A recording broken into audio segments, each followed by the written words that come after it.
नमस्कार साथियों, aspirant IAS पर आपका एक बार पुनः स्वागत है। अंडरस्टैंड योर एनसीईआरटी की हमारी सीरीज में हम कक्षा 10 के भूगोल विषय की एनसीईआरटी का अध्ययन कर रहे थे। इस सीरीज में हमने कक्षा 10 की भूगोल विषय की एनसीईआरटी का चैप्टर 1 कंप्लीट तरीके से पढ़ लिया है, जबकि चैप्टर 2 का जो पार्ट 1 था उसे हमने अपने पिछले वीडियो में देखा। तो आज का जो हमारा वीडियो होगा वह चैप्टर 2 के पार्ट 2 के रूप में होगा।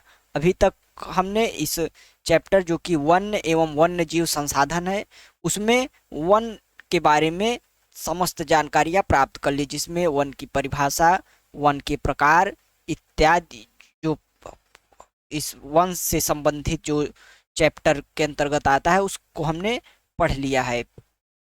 अब इस चैप्टर में पार्ट 2 के रूप में हम वन्य जीवों के बारे में पढ़ेंगे।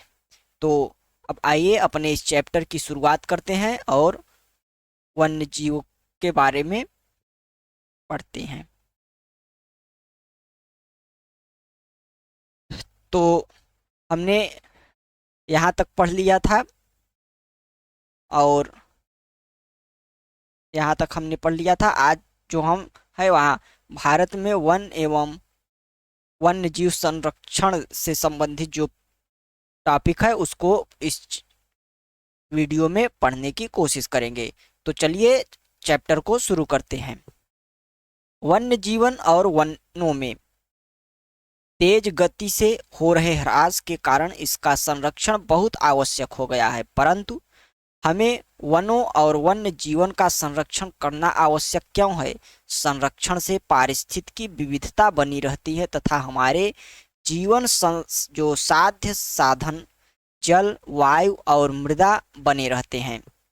यानी कि जो वन्य जीवन और वन है उनका तेजी से ह्रास हो रहा है, जो कि मानवीय कारणों से, प्राकृतिक कारणों से हो रहा है, परंतु उसमें मानवीय जो एंथ्रोपोजेनिक काजेज हैं उनकी जो भूमिका है वह ज़्यादा है और इसके कारण से इनमें पर्याप्त मात्रा में तेज गति से ह्रास हो रहा है। परंतु हमें इन वनों और वन्य जो जीवन है, वन्य प्राणी है, उनके संरक्षण की आवश्यकता है, क्योंकि इनके संरक्षण से पारिस्थितिकी विविधता जो होती है वह बनी रहती। पारिस्थितिकी विविधता से तात्पर्य है किसी एक क्षेत्र में, पारिस्थितिकी का तात्पर्य क्या होता है? कोई एक ऐसा क्षेत्र जहाँ समस्त जो जीव प्राणी है वो एक दूसरे पर अंतर निर्भर होते हुए अपने कार्यों का संपादन करते हैं।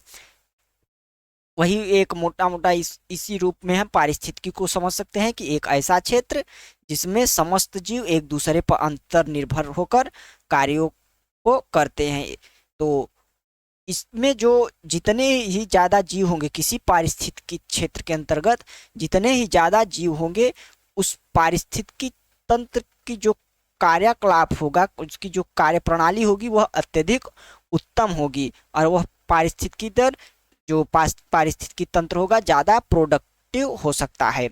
तो इसलिए इसके संरक्षण से पारिस्थितिकी विविधता बनी रहती है तथा हमारे जीवन साध्य साधन जैसे कि जल, वायु और मृदा बने रहते हैं। यह विभिन्न जातियों में बेहतर जनन के लिए वनस्पति और पशु के जो जेनेटिक विविधता है, जीन्स विविधता को भी संरक्षित करता है। उदाहरण के तौर पर हम कृषि में अभी भी पारंपरिक फसलों पर निर्भर हैं।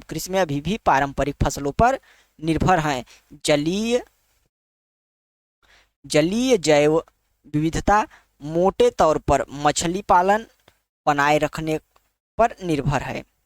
तो इस प्रकार हम देख रहे हैं कि जो विभिन्न जातियां हैं, बेहतर जनन के लिए वनस्पति और पशु के जेनेटिक विविधता होती है, जो जीन के स्तर पर विविधता होती है, उसको संरक्षित करता है। इसी प्रकार आगे हम देखते हैं 1960 और 1970 के दशक के दौरान पर्यावरण संरक्षकों ने राष्ट्रीय वन्य जीवन सुरक्षा कार्यक्रम की पुरजोर मांग की। भारतीय वन्य जीवन संरक्षण अधिनियम 1972 में लागू किया गया, जिसमें वन्य जीवों के आवास रक्षण के अनेक प्रावधान थे। जो 1960, ये जो हम यहाँ पे देख रहे हैं 1960 1960 और 1970 का जो दशक था वह पर्यावरण संरक्षण की दृष्टि से, वन्य जीवों की सुरक्षा की दृष्टि से अत्यधिक महत्वपूर्ण जो दशक था। इसमें कई प्रकार के आंदोलन चले, इसमें कई प्रकार के जो वन्य जीवों से संरक्षित संबंधित प्रावधान किए गए। इसी क्रम में भारत में भी भारतीय वन्य जीवन संरक्षण अधिनियम 1972 लाया गया, जो कि वन्य जीवों के आवास के रक्षण के लिए अनेक प्रावधान करता है। सारे भारत में जो संरक्षित जातियां हैं की सूची भी प्रकाशित की गई। इस कार्यक्रम के तहत बची हुई संकटग्रस्त जातियों के बचाव पर, शिकार प्रतिबंधन पर, वन्य जीव आवासों का कानूनी संरक्षण तथा जंगली जीवों के व्यापार पर रोक लगाने आदि पर प्रबल जोर दिया गया। यानी कि जो भारतीय वन्य जीव संरक्षण अधिनियम है उसके अंतर्गत जीवों के व्यापार, उनके शिकार इत्यादि पर गंभीरता से विचार किया गया और रोक लगाने के अनेक प्रयास किए गए। तत्पश्चात केंद्रीय सरकार व कई राज्य सरकारों ने राष्ट्रीय उद्यान और वन्य जीव पशु विहार स्थापित किए, जिनके बारे में आप पहले पढ़ चुके हैं। ये जो राष्ट्रीय उद्यान और वन्य जीव विहार होते हैं, ये एक प्रकार के संरक्षण क्षेत्र होते हैं जिनमें उस क्षेत्र में पाए जाने वाले जो प्रमुख जीव होते हैं, जो संकटग्रस्त जीव होते हैं, उनका संरक्षण उनके प्राकृतिक आवास में ही किया जाता है, जिनसे इन सीटू जो संरक्षण है, इन सीटू रिजर्वेयर उस कहा जाता है। यानी कि उनके स्थान पर, प्राकृतिक स्थान पर ही उनका संरक्षण। केंद्रीय सरकार ने कई परियोजनाओं की भी घोषणा की, जिसका उद्देश्य गंभीर खतरे में पड़े कुछ विशेष वन प्राणियों को रक्षण प्रदान करना था। इन प्राणियों में बाघ, एक सींग वाला गैंडा, कश्मीरी हिरण तथा हंगुल, 3 प्रकार के मगरमच्छ, स्वच्छ जल मगरमच्छ, लवणी जल मगरमच्छ और घड़ियाल, एशियाई शेर और वन्य प्राणी शामिल थे। यानी कि जो केंद्र सरकार द्वारा जो कदम उठाए गए जो वन्य जीवों के संरक्षण के लिए, उनमें से ये जो निम्नलिखित जो जीव हैं उन्हें वरीयता प्रदान की गई, जिसमें मगरमच्छ, एक सींग वाला गैंडा और बाघ और कश्मीरी हिरण इत्यादि शामिल हैं। इसके अतिरिक्त कुछ समय पहले भारतीय हाथी, काला हिरण, चिंकारा, भारतीय गोंडावन यानी कि इंडियन बस्टर्ड जिसको कहा जाता है, और हिम तेंदुआ आदि के शिकार और व्यापार पर संपूर्ण अथवा आंशिक प्रतिबंध लगाकर कानूनी संरक्षण दिया गया।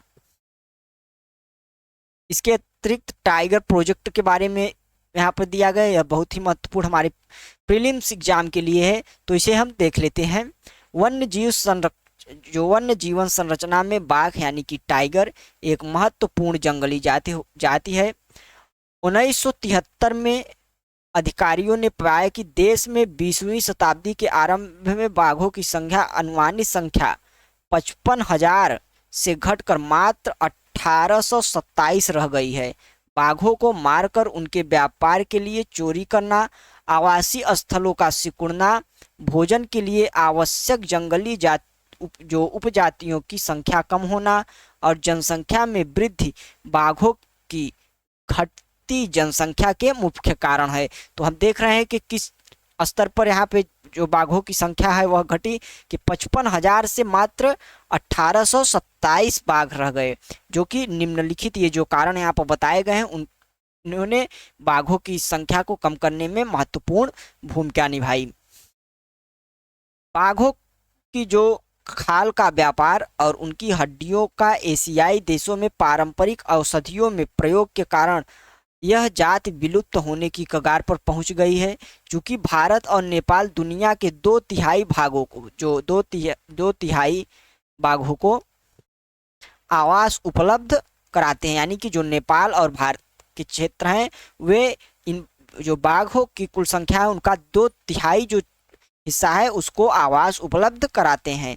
अतः ये देश ही शिकार, चोरी और गैर कानूनी व्यापार करने वाले के मुख्य निशाने पर है। यानी कि भारत और नेपाल में ही मुख्य रूप से बाघों के शिकार, चोरी और गैर कानूनी व्यापार से संबंधित जो अपराध हैं इनमें संलिप्त लोगों की संख्या भी अधिक है।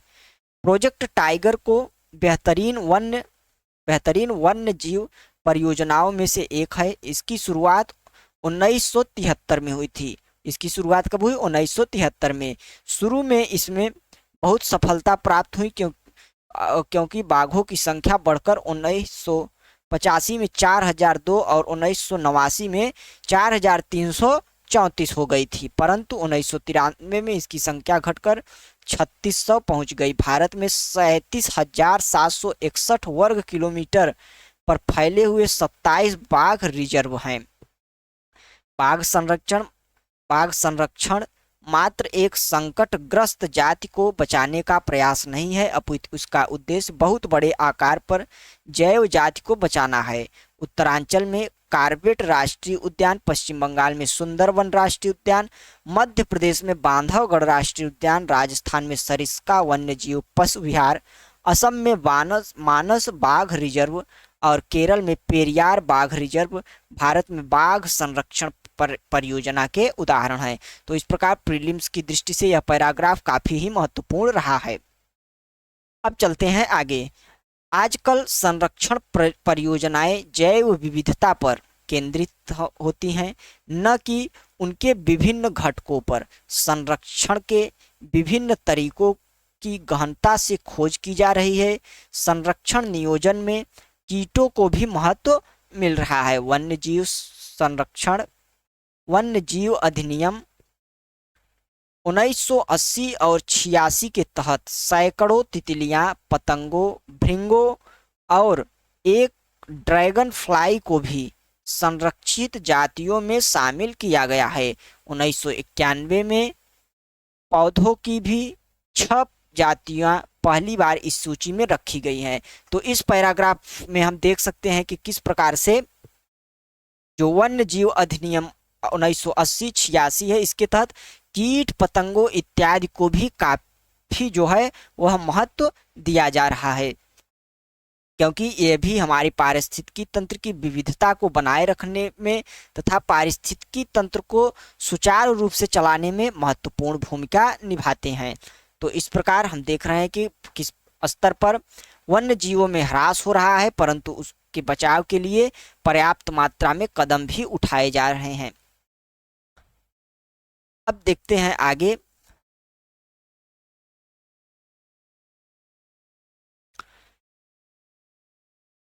वन और वन्य जीव संसाधनों के प्रकार और वितरण।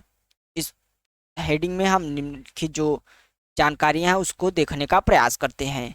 यदि हम वन और वन्य जीव संसाधनों को संरक्षित करना चाहें तो उनका प्रबंधन, नियंत्रण, विनियमन अपेक्षाकृत कठिन है।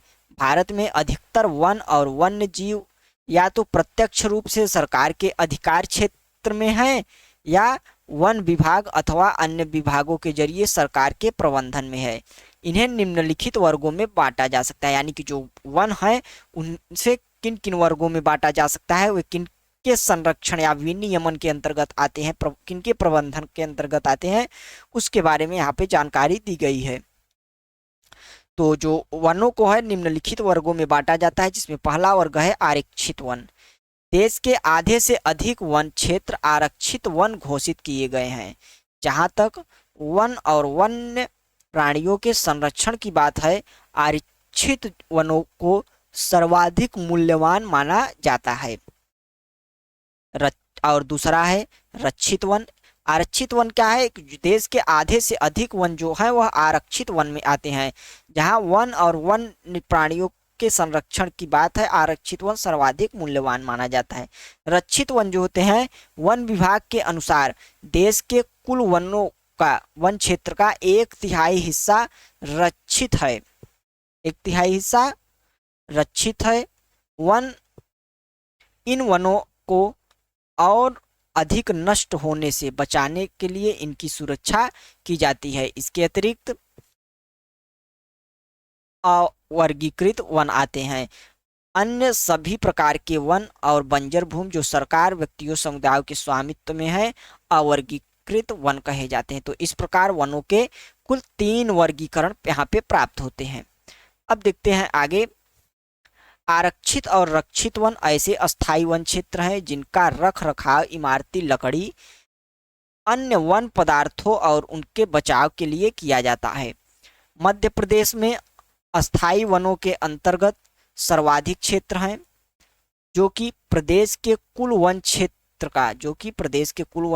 का भी 75% है। इसके अतिरिक्त जम्मू और कश्मीर, आंध्र प्रदेश, उत्तराखंड, केरल, तमिलनाडु, पश्चिम बंगाल, महाराष्ट्र में भी कुल वनों का एक बड़ा अनुपात आरक्षित वनों का है, जबकि बिहार, हरियाणा, हिमाचल प्रदेश, उड़ीसा, राजस्थान में कुल वनों में रक्षित वनों का एक बड़ा अनुपात है।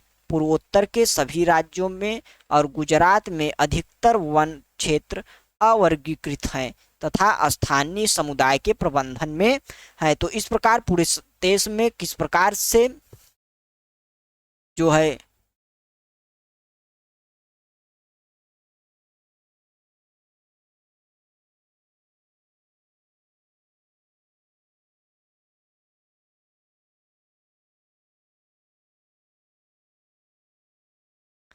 किस प्रकार से जो वनों के अलग अलग वर्गीकरण है उनका जो है वह वितरण दर्शाया गया है।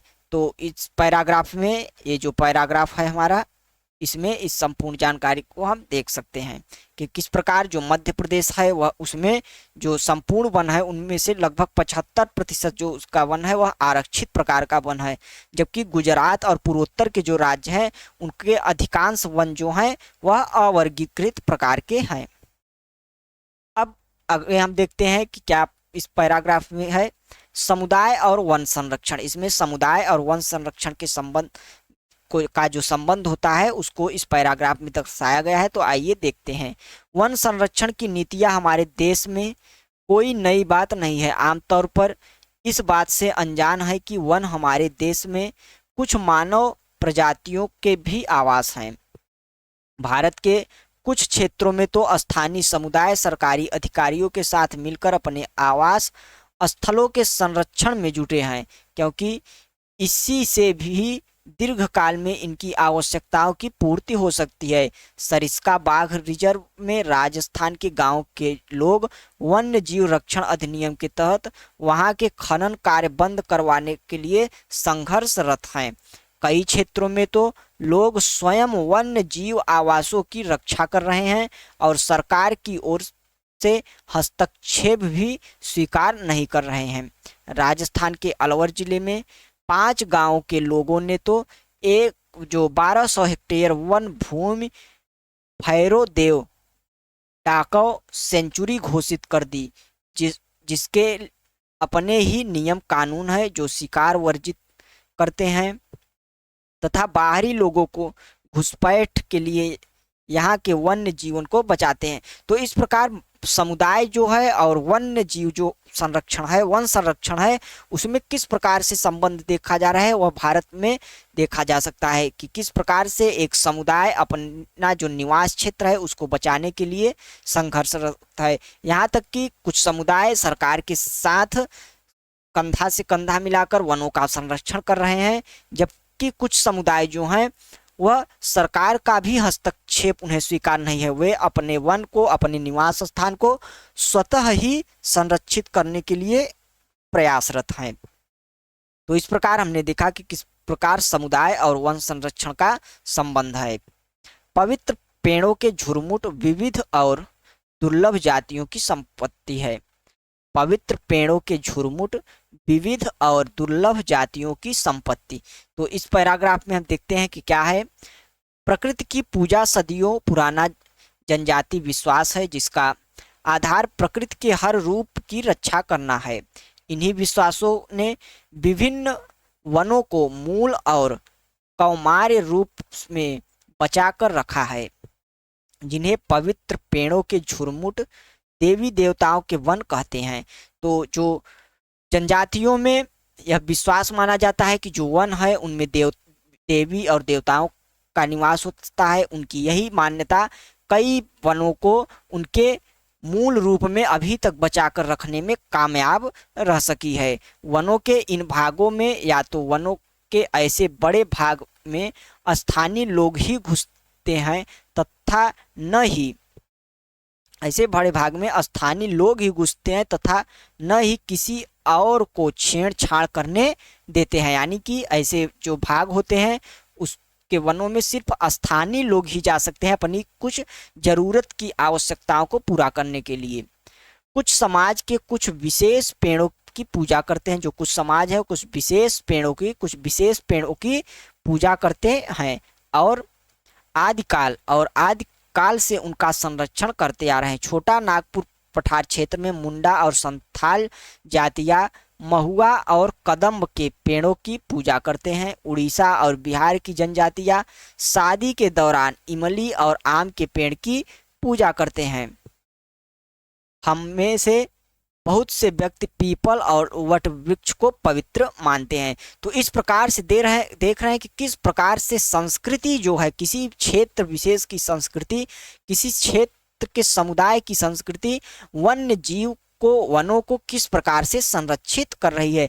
ये बहुत ही अच्छी पैराग्राफ है, जिस लाइनें हैं जो अपने आंसर में हम बखूबी इस्तेमाल कर सकते हैं और अपने आंसर को एक स्टैंडर्ड क्वालिटी का आंसर बना सकते हैं। तो यह पैराग्राफ बहुत ही महत्वपूर्ण है। भारतीय समाज में अनेक संस्कृतियां हैं और प्रत्येक संस्कृति में प्रकृति और उनकी कृतियों को संरक्षित करने के अपने पारंपरिक तरीके हैं। आमतौर पर झरनों, पहाड़ी चोटियों, पेड़ों, पशुओं को पवित्र मानकर उनका संरक्षण किया जाता है। आप अनेक मंदिरों के आसपास बंदर, लंगूर पाएंगे। उपासक उन्हें खिलाते पिलाते हैं और मंदिर के भक्तों में गिनते हैं। राजस्थान के बिश्नोई गांव के आसपास आप काले हिरण, चिंकारा, नीलगाय और मोरों के झुंड देख सकते हैं जो वहां के समुदाय का अभिन्न हिस्सा है और कोई उनको नुकसान नहीं पहुंचा सकता। तो यह जो संपूर्ण पैराग्राफ है पवित्र पेड़ों के झुरमुट, विविध और दुर्लभ जातियों की संपत्ति, तो इस पैराग्राफ में बहुत ही इंपॉर्टेंट जानकारियों को शेयर किया गया जिसमें समुदाय और उनकी संस्कृति और वनों के मध्य क्या संबंध है, किस प्रकार का इमोशनल अट्रैक्शन है उसको दर्शाया गया, जिसको आप अपने आंसर में इस्तेमाल कर सकते हैं और उसको एक स्ट्रांग आंसर बना सकते हैं। अब चलते हैं आगे। अभी इसी में हम देखते हैं जो कि समुदाय और वन संरक्षण का क्या संबंध है, उसी में आगे कंटिन्यू करते हैं और देखते हैं। हिमालय में प्रसिद्ध चिपको आंदोलन कई क्षेत्रों में वन कटाई को रोकने में ही कामयाब नहीं रहा, अपितु यहाँ भी दिखाया कि स्थानीय पौधों की जातियों को प्रयोग करके सामुदायिक वनीकरण अभियान को सफल बनाया जा सकता है। तो जो हिमालय का प्रसिद्ध चिपको आंदोलन है वह किस प्रकार से वन क्षेत्र की रक्षा करने के लिए, किस प्रकार से वन जीवों की रक्षा करने के लिए तत्पर था। पारंपरिक संरक्षण तरीकों को पुनर्जीवित अथवा पारिस्थितिकी कृषि के नए तरीकों का विकास अब व्यापक हो गया है। टिहरी में किसानों का बीज बचाओ आंदोलन और नवदायन ने दिखा दिया है।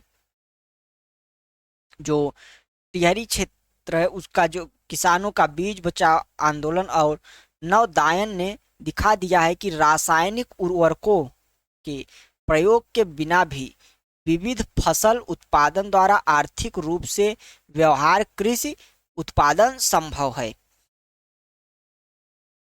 भारत में संयुक्त वन प्रबंधन कार्यक्रम क्षरित वनों के प्रबंधन और पुनर्निर्माण में स्थानीय समुदाय की भूमिका के महत्व को उजागर करते हैं।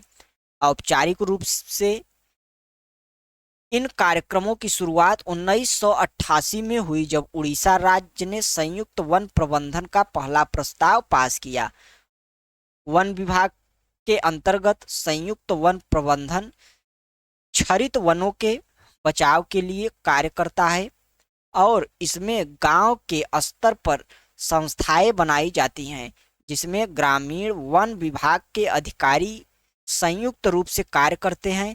इसके बदले वे समुदाय मध्य स्तरीय लाभ जैसे गैर इमारती वन उत्पादों के हकदारी होते हैं तथा सफल संरक्षण से प्राप्त इमारती लकड़ी लाभ में भी भागीदारी होते हैं। तो इस प्रकार किस प्रकार से सरकार द्वारा भी जो संयुक्त वन प्रबंधन कार्यक्रम के माध्यम से वन प्रबंधन में जो समुदायों की जो समुदाय हैं, जो स्थानीय समुदाय हैं, उनकी सहायता किस प्रकार से ली जा रही है और किस प्रकार से वनों का संरक्षण किया जा रहा है, यह एक अत्यंत सराहनीय कदम है जिसे संयुक्त वन प्रबंधन कार्यक्रम कहा जाता है।